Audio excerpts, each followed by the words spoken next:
4 चरणों में होने वाले हैं और सबसे पहला चरण जो है मतदान का वो 15 अप्रैल का होने वाला है। ले दे के 4 दिन बचे हैं, जिसके चलते आगरा में हलचल बहुत तेज हो गई है। आगरा के एतमादपुर में हमने चुनावी माहौल बाकी क्षेत्रों से काफी अलग पाया। आपको उसी पर आधारित एक रिपोर्ट दिखाते हैं, आप भी देखिए मेरे साथ।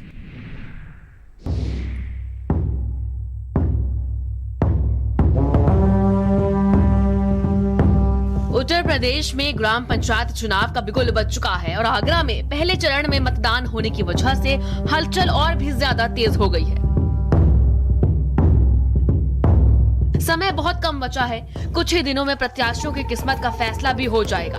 वहीं आगरा की एतमादपुर तहसील में बैनई ग्राम पंचायत है, जहां पर पिछले 5 सालों से धर्मेंद्र ग्राम प्रधान रहे हैं और इस बार भी वो चुनावी मैदान में हैं। और इस बार भी गांव में धर्मेंद्र की चर्चा हमें हर ओर सुनाई पड़ी।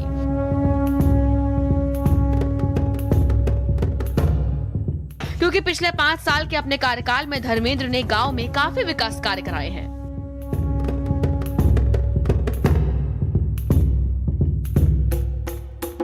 गांव की मुख्य समस्या क्या मानते हैं आप? गांव की मुख्य समस्या खरंजा और बिजली और पानी, और इस पर हमारे धर्मेंद्र जो प्रधान हैं विशेष ध्यान रखते हैं। इतना ध्यान रखते हैं कि अगर पानी की समस्या है तुरंत बिजली आएगी, फ़ोन करेंगे, पानी की व्यवस्था सॉल्व होगी। और यहाँ तक बात है कि वो गरीबों के साथ रहता है। पूर्व में प्रधान था धर्मेंद्र प्रधान, वही प्रधान होना चाहिए। उसने बहुत विकास किया है और मैं चाहता हूँ कि सभी समर्थन दें और प्रधान वही होना चाहिए। किस तरह के काम किए उन्होंने? जैसे लगभग 75% खरंजे सीसी करा दी है, 25% रह गए हैं और वो भी हो जाएंगे इस साल। और देखो स्कूल में बहुत काम कराया है। 5 सालों में गांव में स्कूलों की दशा बदल गई, गांव में पक्की सड़कें बन गईं, पात्रों को पेंशन मिलनी शुरू हो गई। गांव में ये सभी काम गांव के निवर्तमान प्रधान धर्मेंद्र ने पूरे कराए हैं। 5 साल में जो विकास हुआ है उसमें बेरोजगारों को रोजगार प्राप्त हुआ है। प्रधानमंत्री ने नरेगा में रोजगार दिलाया है, जिससे कि वो आगे जाकर के शिक्षा ग्रहण कर सके, तथा खरंजे नाली आदि वगैरह ये पक्की कराई है और तथा स्कूलों में ये टेल फैल बिछाकर उनका विकास किया है। ऐसा है, विकास हमारे यहाँ इतने हुए हैं, इतना कोई प्रधान नहीं करा सकता है। जैसे चौड़े खरंजा, लाइट का काम ऐसा होता है, रात को 12 बजे अगर टूट जाता है तार तो 12 ही बजे जुड़ जाता है। युवा प्रधान है और गांव के 80% जनता उनके साथ भी है, और ऐसा विकास कोई प्रधान नहीं कराएगा, न पहले कभी हुआ है ऐसा विकास। बैनई गांव की सबसे बड़ी समस्या पीने का पानी है, जिसको लेकर धर्मेंद्र प्रधान ने कई घरों के बीच में समर्सिबल पंप लगवाकर इस समस्या को दूर करने की कोशिश की है। वहीं स्थायी समाधान के लिए करीब 5 तालाब बनवाकर और उन्हें गहरा करवाकर वाटर लेवल ऊपर कराने का प्रयास भी जारी है। चुनाव हो रहा है सर, मेरे हिसाब से तो धर्मेंद्र प्रधान ही होना चाहिए, क्योंकि कहते हैं honesty is the best policy. इसके अकॉर्डिंग अगर पूछा जाए तो धर्मेंद्र के मुकाबले कोई भी प्रधान नहीं है।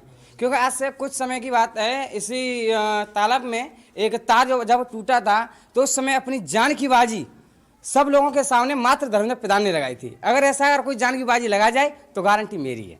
महिला के लिए ने सब कुछ दिया है और सब कुछ मेहनत करी है उसने महिला के लिए। पेंसिल देखो अभी तक 10 साल हो गई, किसी ने नहीं बनवाई है। मेरी परुत थे पेंसिल आने की कोशिश हुई है तो आ रही है। वहीं धर्मेंद्र का भी मानना है कि आने वाले समय में अगर उन्हें मौका मिलता है तो वो वाटर हार्वेस्टिंग का प्रबंध कराकर इस समस्या से लोगों को निजात दिलवाएंगे। उन्होंने हमारे सहयोगी से बातचीत में क्या कुछ कहा, सुनिए। कब से प्रधान है इस गांव में और क्या अभी तक आपने विकास कार्य किए हैं? मैं पिछले 5 साल से प्रधान हूँ ग्राम पंचायत बैनई का, और मैंने सब प्रधानों से हटके विकास किए हैं। जैसे सबसे पहले मैंने शिक्षा पर जोर दिया था। अपने पंचायत में 5 विद्यालय हैं, 2 जूनियर स्कूल हैं, 3 प्राथमिक विद्यालय हैं, और उनमें टेल्स लगाई गई हैं, और शौचालय मॉडल शौचालय बनाए गए हैं, बाउंड्री भी कराई गई हैं, और ओपन जिम भी खोली गई है। और सबसे अधिक जो है शिक्षा अभियान, दूसरे नंबर पर जल के लिए जल स्तर हमारे ग्राम पंचायत में नीचे जा रहा है, इसलिए हमने 5 तालाब जो है बनाए गए हैं, गहरे कराए गए हैं उनमें से। और हम जो है आगे के लिए अगली बार जो हम प्रधान बनेंगे तो हम जो है पानी के स्रोतों के लिए गड्ढे बनवाने की सोच रहे हैं, जिससे जल स्तर सदा रहे।